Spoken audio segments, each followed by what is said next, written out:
Okay, if you're a parent or you've even just thought about it, you know this feeling, right? You are just drowning in a sea of advice, and all of it is conflicting. One person says, let him cry it out. The next one says that's basically torture. You read about the horrors of screen time, and then 5 minutes later, you see an article about some amazing new educational app. Be strict, but be gentle. Be a friend, but also be the boss. It is absolutely overwhelming. And honestly, it can make you feel like you're feeling before you've even really started. But what if? What if we could just cut through all that noise? What if decades of real psychological research could give us a simple, clear way to understand all of it?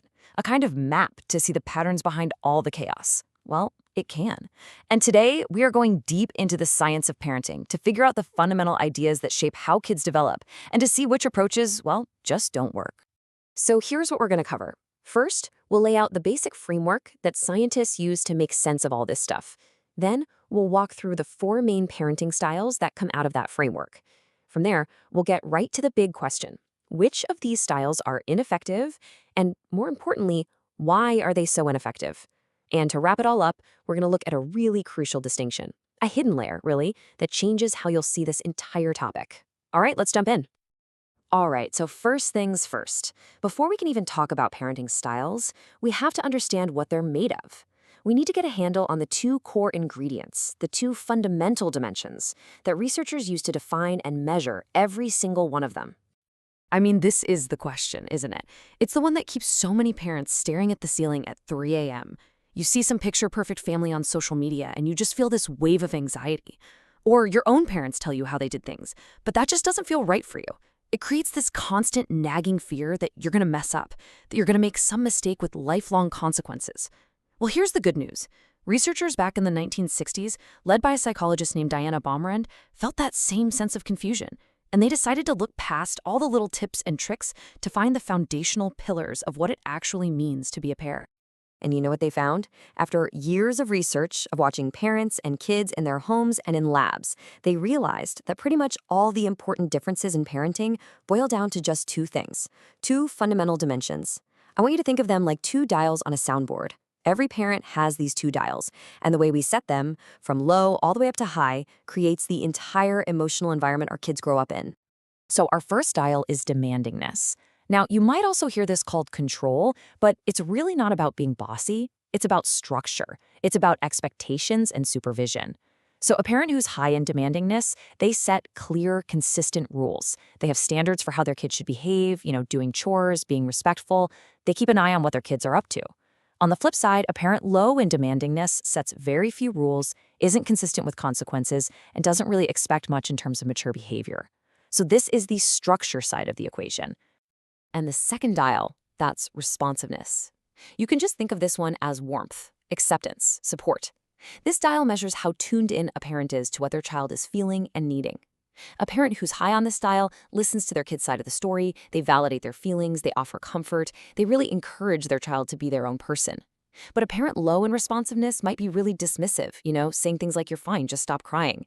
They might seem distant or even rejecting. This is the connection side of the equation. And this is where it gets really interesting. What happens when we start combining these 2 dials in different ways? So when you mix and match high and low levels of demandingness and responsiveness, you get 4 very distinct recipes or styles of parenting. In the 1980s, 2 researchers, Eleanor Maccabi and John Martin, built on that earlier work to create this clear 4-part model that is now basically the gold standard in developmental psychology. Let's take a look at each of these recipes. First up, we've got the authoritative style. This is what you get when you turn both dials, demandingness and responsiveness, all the way up. These parents have high expectations and really clear boundaries. Yep, the curfew's firm and homework absolutely has to get done. That's the high demandingness. But, and this is so important, they also provide tons of warmth, they respect their child's point of view, and they give reasons for the rules. They don't just say, do it because I said so. They say, look, we have this rule to keep you safe, but let's talk about it. There's a real dialogue, a give and take, even if the parent ultimately makes the final call. And the results of this combination, they're powerful. Across the board, in the vast majority of studies, this style is consistently linked with the best outcomes for kids. Kids raised in these homes tend to be more competent, self-confident, do better in school, and are more socially responsible. And why is that? Well, it's because they've learned how to handle rules and expectations inside of a loving, respectful relationship. They actually understand the why behind the rules, so they internalize them. They end up developing their own strong moral compass and self-discipline.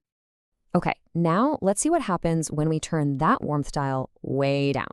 That gives us authoritarian parenting.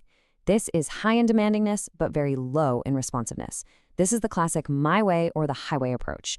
These parents are all about strict obedience and control, and they often use punishment to enforce really rigid rules. There's almost no room for discussion. The whole emotional vibe is less about connection and way more about compliance. The child's feelings and opinions, they're usually just dismissed. And as you can imagine, the outcomes here are totally different. Sure, these kids might be obedient, but that obedience is usually coming from a place of fear. Fear of punishment, not a real understanding of what's right and wrong. So what happens when that authority figure isn't around? They can really struggle. They might have poor social skills because they never got to practice things like negotiation or see empathy in action. They may have lower self-esteem, and research links this style to higher rates of anxiety and depression. And for some kids, all that tight control just leads to rebellion and aggression. All right, let's flip the dials completely. Let's look at permissive parenting. This is low on demandingness, but high on responsiveness. So the warmth dial is cranked way up, but that structure dial is turned way down.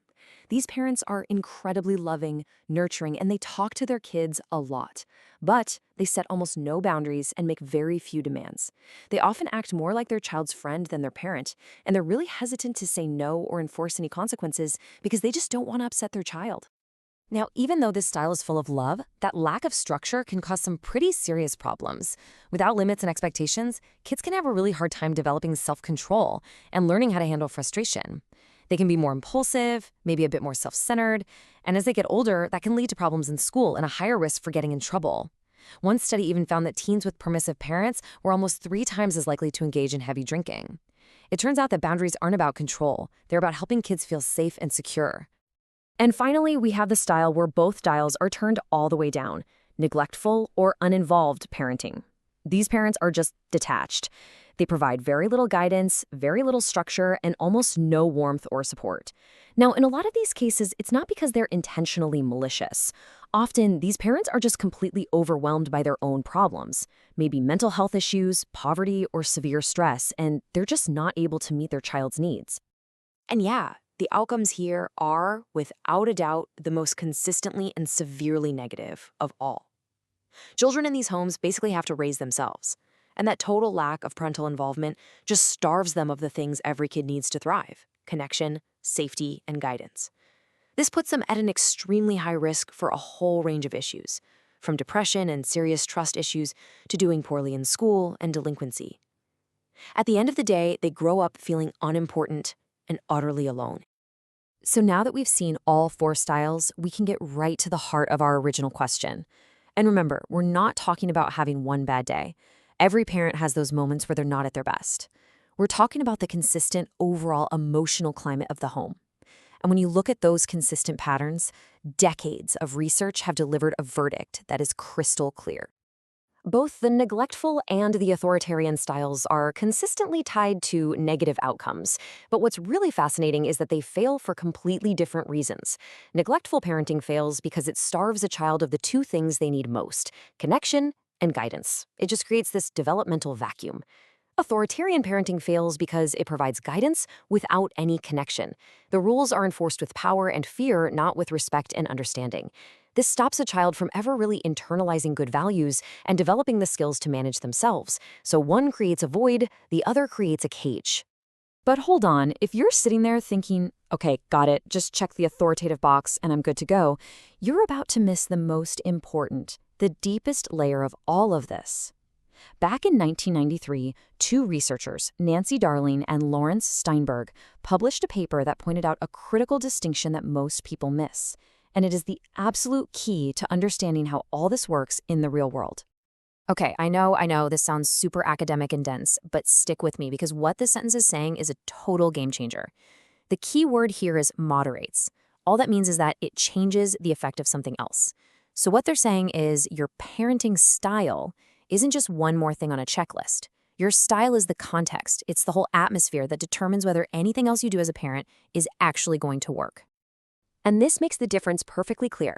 A parenting practice is a specific thing you do. It's the what. Setting a curfew, making your kids do chores, having a rule about homework before video games. Those are all practices. But your parenting style, that's the emotional climate where you do all those things. It's the how. It's the overall tone, the attitude, the feeling of the relationship you have with your kid. So here's the bottom line. Your overall style is what makes your specific practices actually stick. Think about it. Imagine two families. Both have the exact same rule, the exact same practice, that homework gets done before any screen time. In the authoritative home, which has a climate of warmth and respect, the child is way more likely to accept that rule. They get that it's part of a supportive system designed to help them. Now take that same exact rule and drop it into an authoritarian home, a climate of hostility and fear. The kid isn't going to see a supportive structure. They're just going to see another command to either fight against or get around. The practice is identical. The style changes everything. And that brings us to the final and, I think, the most important idea. The science of parenting isn't meant to be a rigid instruction manual that you have to follow perfectly every single day. That's impossible, and it's not the point. The real point is to give you a new way of thinking. So the most useful thing you can take from all this isn't to obsess over being authoritative in every single moment. It's to just step back once in a while and ask yourself a much bigger question. What is the overall emotional climate I'm creating in my home? Am I generally turning up the dial on both warmth and expectations? Is the climate one of respect and connection, or is it one of fear and distance? Because in the end, that climate, that's what's going to determine whether all the important lessons you're trying so hard to teach will ever truly take root.